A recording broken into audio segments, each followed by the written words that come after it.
When life throws you a curveball, how are you going to handle adversity? Welcome to the Fearless Mindset Podcast, where you're about to go on a journey as I interview security, business, and entertainment leaders on what it takes to stay fearless. I'm your host, Mark Ledlow, and enjoy today's episode.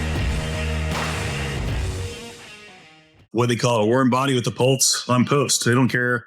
I just need somebody out there for probably insurance purposes. They got to have that. If they don't have the security there, they lose their insurance policy. That's kind of what I've been hearing in that regard.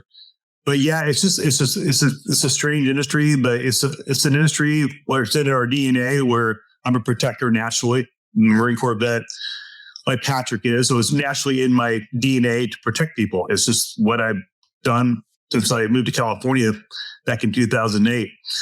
But it's a rewarding profession. It's you get to see a lot of cool things, but I think social media glamorizes what EP really isn't. And 90% of EP is you're bored and you're looking out the window. And back when I was working, we didn't have smartphones. We didn't have YouTube. You're lucky to have a BlackBerry in your phone and it detects if you're lucky, and you had Craigslist. And so it's evolved and changed so rapidly. And over the years, now you got Facebook private groups, and everybody's on Facebook private groups, and they're posting jobs, and it's gone. So it's like it's blown up on steroids over the last few years. And now we have the technology, you have social media, and then you have protective intelligence analysts digesting all of this stuff on social media to get intelligence. So it's, like Patrick said, it's changed so fast over the years. And then now we have corporations that have billion-dollar budgets, and they're always looking to save money. And it was interesting when I had Mike Howard on from Microsoft. He said that he was one of the, I don't know if he was the first guy, but he was able to turn the Microsoft security program into a profit center versus a cost center.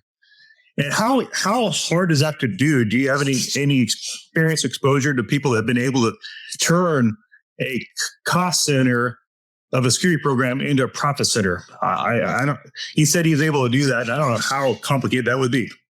Yeah, I think that's interesting, and I'll have to go back and hear that episode, Mark, because I think that's one of the things we always try to do, right? We always try to provide some kind of tangible value, because one of the issues in security is that, well, we paid X amount for security, nothing happened.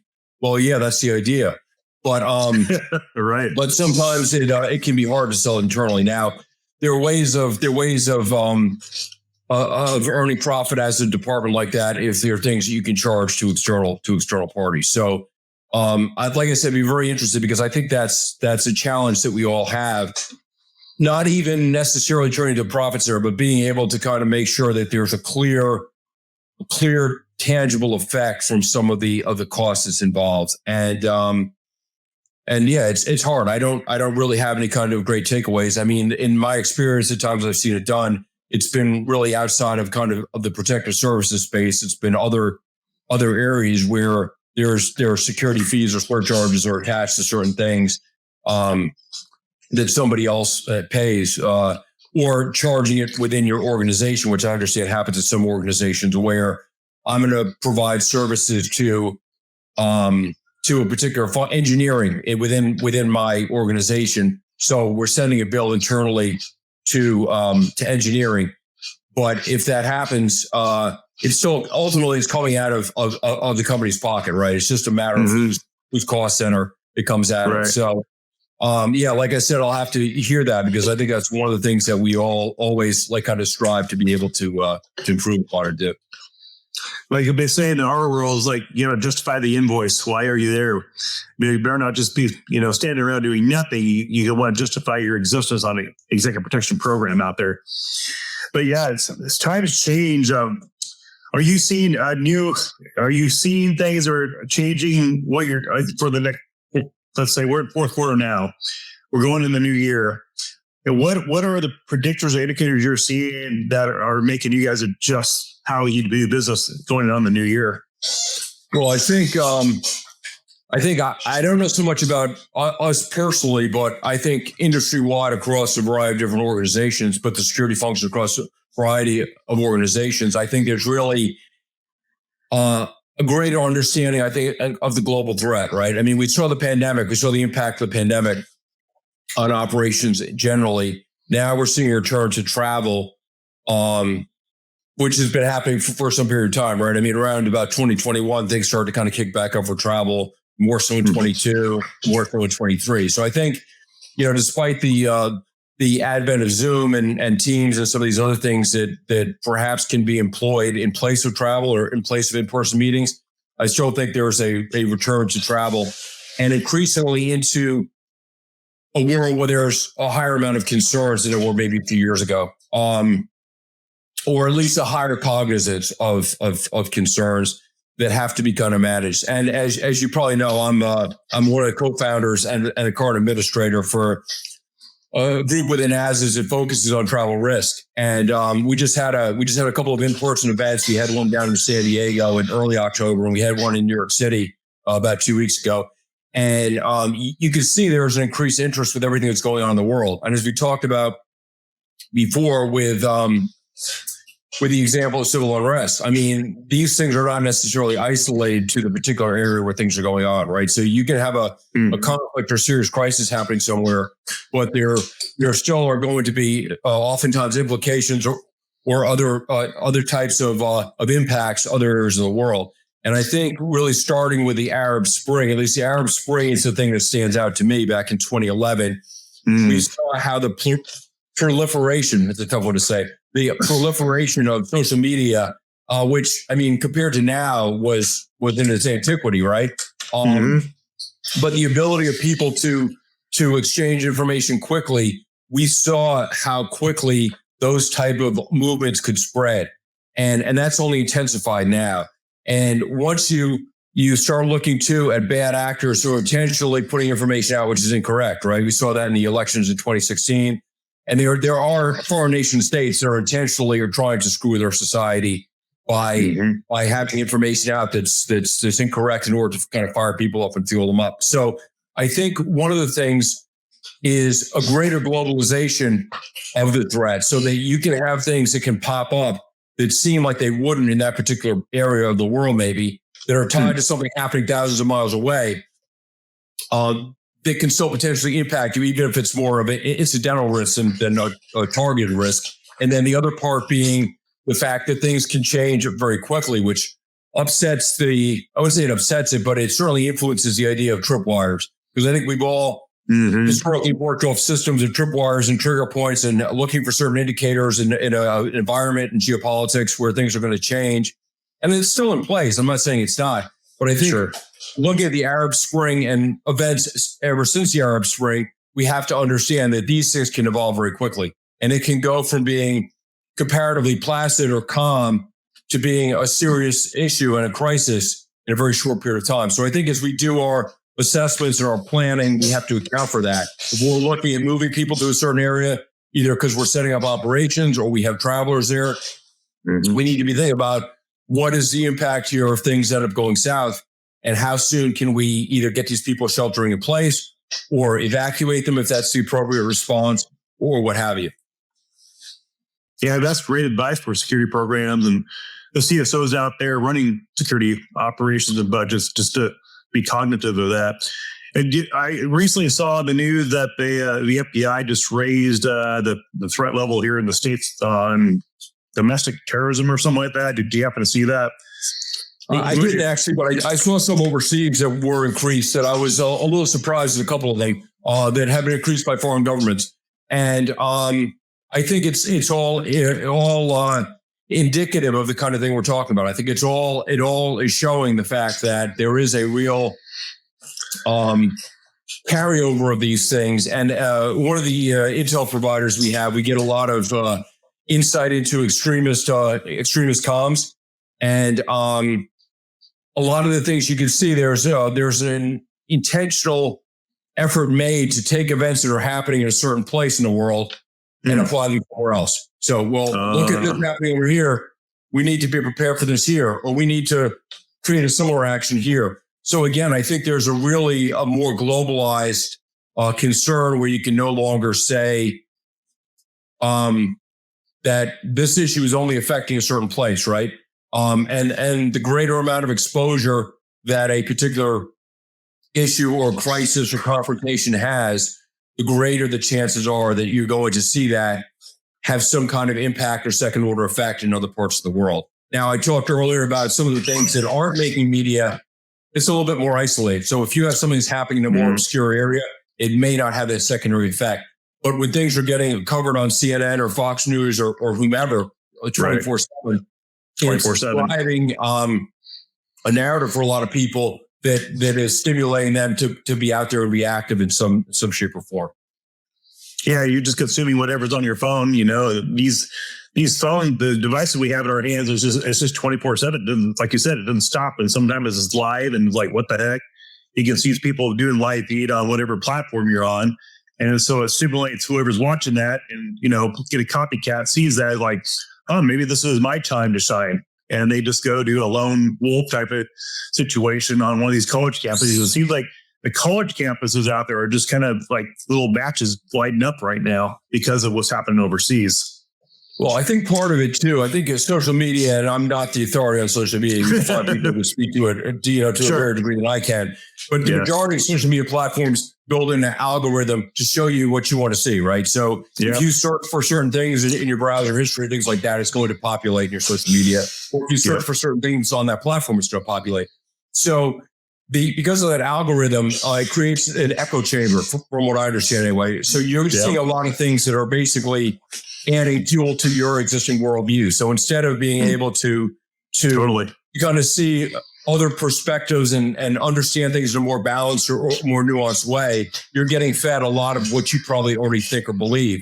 And I think, and that's all of us, I think the important thing for us really is to acknowledge that, to understand that, and to seek out those alternative views, and to encourage our staff, our personnel to seek out those alternative views.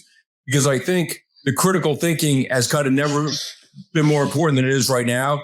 And I think, unfortunately, despite a lot of the lip service you hear about critical thinking, I don't see it applied oftentimes what it should be. So I think there's a few things from that, but I think the advent of social media, the speed of information being able to be passed, and then the fact that a lot of that information is going to be couched in a way to kind of just build upon your existing views. All those things are not healthy from looking at it from a standpoint of civil unrest and things of that nature. Yeah, that's a really great point, Patrick. I'm glad you brought that up, because I'm a victim of my own consumption. Let's think about it. Like I watch a lot of military stuff, and all of a sudden my YouTube's like, what the heck? How did I know I wanted to see this? And then I get out of TikTok to play around with TikTok a little bit, and I'm like, whoa, this is scary. But already frequency. Be on you tell the algorithm what you're doing, and it already predicts what you're going to do to your past behavior. And that's just science of understanding the mind, I guess. But yeah, that was well said. And I think you're right. If we constantly live in a state of fear and we look for those things, you're going to find those things. Yeah, I think being cognizant of it is half the battle. The other thing I would say, just in general, with all of this, particularly when you're looking at Intel and you're looking at all these things and you're looking at planning travel or you're looking at company operations, one of the things that I think it's super important we emphasize is context. Because, a lot of these Intel providers will do like separate country ratings. All right, it's a 4, it's a 5, it's a 3, it's a 2, whatever. Or certain colors. It's a red, it's green, it's a yellow. Same thing with State Department, things like that. And I believe they're a healthy and helpful starting point. But you can't hinge everything on that because of the audience that it's aimed at. And in a lot of times, we're covering whole countries with that particular rating. So I think it's super important when you're looking at Intel or we're considering things that we also look at the context of the company operation or the traveler's trip or the traveler's profile. What type of things are they going to be doing? What areas are they staying in? Because all these things are going to help inform it. And I think if we look at it like a blanket type of advisory for a particular country, let's just say, without looking at the context behind our particular operations or our function or what our travelers are doing there, I think it can cause us to overreact in some cases or underreact in others, because you could have a situation where you have a place where it's fairly benign, but maybe the nature of that travel or that work or whatever, there's going to be exposure for that particular person, or they have to go to a particular area or neighborhood that is higher in crime, even in a country that's ostensibly a fairly safe country. So being able to kind of understand it really at the granular scale and having things in context, I think is extremely important when we look at those things. Yeah, you just brought back a point when I was talking with Dean Stout about that. He says, in Britain's, when we do EP in Britain, if there's a bad situation, a bad area, we just stay away from it. But you guys in the U.S., if you have a concealed carry permit or CCW, concealed carry permit in, let's say, California, you won't think twice about going and taking your principal in a bad area because you have a tool to protect yourself. But, special forces, we go around it. We go away from it. And he said that's a true thing that I've seen. He said that he's seen in the United States where, why do you guys do that? It doesn't make any sense to us, especially protecting your principal. Yeah, I think there's a few things there. I mean, I don't know that that's necessarily 100% true. I hope that thoughtful protectors or whatever, yourself and others, you may have a CCW, but that doesn't mean you have to end up in harm's way, or worse, have the client or principal in harm's way, right? Right. But I do think, depending on the circumstances, it may not be avoidable. I think certain industries or certain types of functions. A prime example is involving media, right? So if you work for the security function at an organization where your business is media, you're going towards the crisis, right? I mean, you're seeking out the problem because that's what your job is. And the same thing if you're in a industry like international aid, like NGO organizations and things like that. You have a mission as an organization to be in some places which are inherently dangerous. So I think sometimes it's not as simple as being able to say, well, I'll stay out of this area. But I think within those parameters, you can still go and kind of mitigate risk. And I think one of the things too is ensuring everybody understands the exposure. So if you are working at a media company, or you are working for an international aid organization, a faith based organization, or something like that, it's actively engaging in those areas which are higher risk. We just have to make sure that everybody within that organization understands that there is higher risk, so that there's no illusions that I'm safe because I'm helping the community, or I'm safe because I'm an independent journalist and I'm not taking sides in this. Because some of those perceptions are quite faulty, and I think we have a responsibility in the security function to make sure we're educating people that they understand, both at the organizational type level for the higher upper management within those organizations, and at the individual scale, the person actually out there doing the job, that they understand what their exposure is and that they accept it. Yeah, that was a really well explained breakdown of all that, and that conversation I had with them just over the CCW, having that tool as a gun. Now, what do you do when you're not working, Patrick? Do you have fun? I try to. Yeah, I try to. No, I mean, one thing I enjoy out here, one of the reasons I ended up in California actually was because of climate and things like that. So, I try to be as active as I can, hiking and stuff like that. I travel also in my own personal time. I mean, we go travel as a family and things like that. So, right. I would say that those probably are the kind of primary things. Travel, decompress. And I know you probably can put in some serious hours there at Atlas and whatever you guys do behind the scenes. I'm sure it's long days on the laptop and on phone calls and nonstop as the world spins out of control. It just gets busier and busier for you all. Yeah, no, it's interesting. I mean, we stay engaged, but like I said, we have a team, so it really helps. And we're split over a couple different time zones, so it helps us kind of make sure we cover down on things pretty well. And like I said, I think having a more mature team, both in age and in experience, I think helps because we've seen a lot of the things we've seen before. So, or something that was very similar. So we kind of know our roles and so forth. And I think that helps a lot. I think, for organizations which are kind of newer, I think one thing that's important as you're building out a security function is to make sure that people, that there's a degree of cross training so that people can cover for other people, but also so there's a degree of people kind of knowing what they should do, shouldn't do, and so forth, and how to handle certain things. And you can accomplish some of that from tabletop exercises and so forth. Oh, yeah. I mean, for us, a lot of it from hands-on with with actual events. But absent actual events, there are other avenues to be able to exercise those things. Are you responsible for like the West Coast or the Americas, or do you have like a region? Yeah, I've got. Are you able to hear me, Mark? You seem like you froze up, right? I gotcha. Okay. Yeah, I'm responsible. Our responsibilities are both functional and geographical, right? So currently, I'm responsible for Middle East, Africa, South and Southeast Asia, and I also handle things here in Southern California. Functionally, I'm heavily focused on the protection of our personnel and our assets, particularly anyone in a traveling type role. By the kind of nature of our organization, we are not as heavy infrastructure wise as some organizations are. So it makes it easier in some ways, or a little bit more adaptable or flexible compared to an industry like, extractives, oil and gas or mining or something like that, where they have major investments in certain places and things change or turn bad. It's harder for them to extract themselves. We're fairly nimble in that regard. So you have many different clients that Atlas supports all over the world, corporations, the different entities, like you said, nonprofits. Like there's a lot of customers you have that need all kinds of different needs globally. And as I said, we kind of split things up geographically, but we did capability of covering for people in other type of geographies as well. So even though I cover those like 4 or 5 areas I mentioned, I have experience in other areas also, which is helpful sometimes when somebody's out of pocket. Jeez. So does Atlas kind of work like the military? It sounds like it kind of works like a military operation function almost, or is it more corporate?